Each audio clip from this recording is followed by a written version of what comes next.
Young Ambassador Abeka visits the Brothers of St. John on the Oude Molstraat in the city center of The Hague, where he is promised to experience silence and to learn a little bit more about the brothers in the monastery.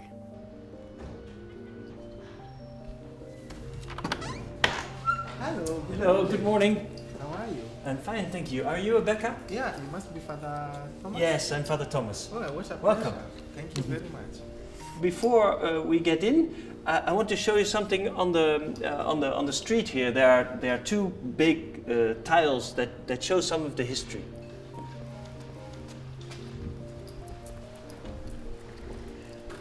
You see, this stone mentions the period of time of 150 years where the Sisters of Charity came from Tilburg here, and they came here to live their religious life, but also to help children, to build schools for the little children, and to help in hospitals, to set up hospitals. The sisters came here and left in 1988. But when did the brotherhood came in? After 1988, or what period did you guys came in? We came 10 years ago. We came as Brothers of St. John.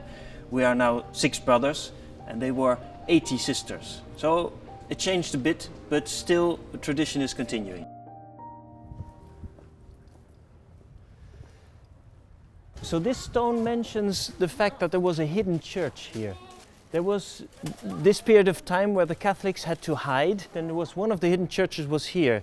There's one in the Oude Straat, which is still open. Our church, we can only see where it was, and we have a little picture I will show you. That's interesting. I'm interested to know more. There's a lot to see. It's really nice. I'll show you. Thank you.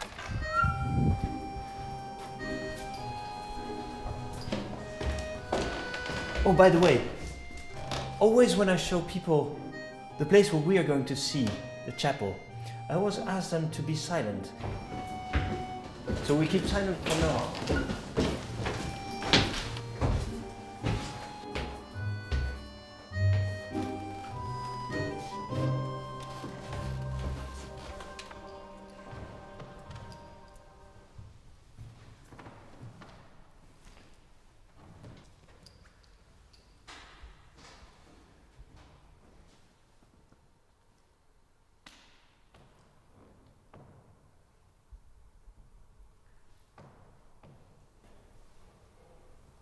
This is in the city center of The Hague.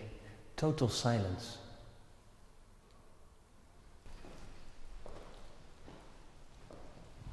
So this is the place where these 80 or 90 Sisters of Charity had their prayer times.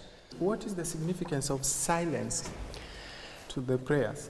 In our modern times, where everything is quick, fast, and with a lot of noise, that there's something like a sanctuary in our heart, and we need silence to discover that, to discover ourselves, to discover other people, to be able to reflect.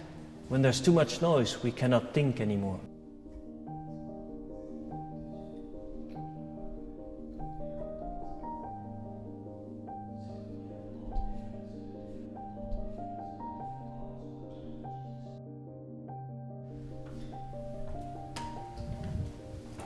Wow, what a nice place. How did you become a brother? Every brother, of course, has its own story. For me, what was very important that, I was wondering what I was going to do after school, after my final exams, and I was wondering as well what God wanted me to do. So then I went to France because our mother house is in France. And I still remember this place where I was in a chapel, and I looked around and I knew this is my place, this is where I should be, this is my family. This is something you really discovered from childhood, because immediately after you finished your school, you went to France. Were your parents from Catholic? My parents are Catholic, but you cannot do this because parents think it's good. It's only when you want it really yourself. Because feeling that you're at home somewhere is nice, but it needs to become a choice as well. It needs to become something, because it's for our whole life that we enter into a community. So it has to go deeper. Wow, that is interesting. So what next are we going to discover? Since a lot of discoveries. I would like to show you the hidden church. Oh yeah, hidden church.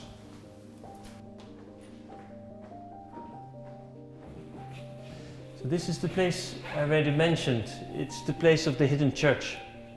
And we still have a little painting from this church, which we like to use to explain what was here. And it shows how, for example, these doors, this one and that one, must have been at that side. So it was, and these walls were not there. It was a lot changed so that the sisters could have their refectory here to eat. The history of a hidden church is very important, I think, to mention today, and we like to talk about it because it's something of the history of Holland that was made, that was between Catholics and Protestants that couldn't get along very well. It is from the time of the Reformation. There was the Spanish aggressor that we wanted out, so politics and religion were mixed. And Catholics couldn't have their public services.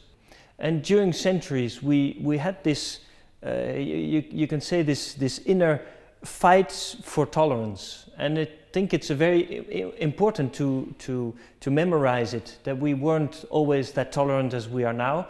And it's something that we shouldn't lose, and we have to be very careful so that history can help us a bit, not to fall into the same problems as we did. Generally, what you're trying to say is that during that 17th century, there was most of the Catholics were not really allowed to do their religion duties openly. Yes, that's true. Yeah, and that's why they had hidden churches.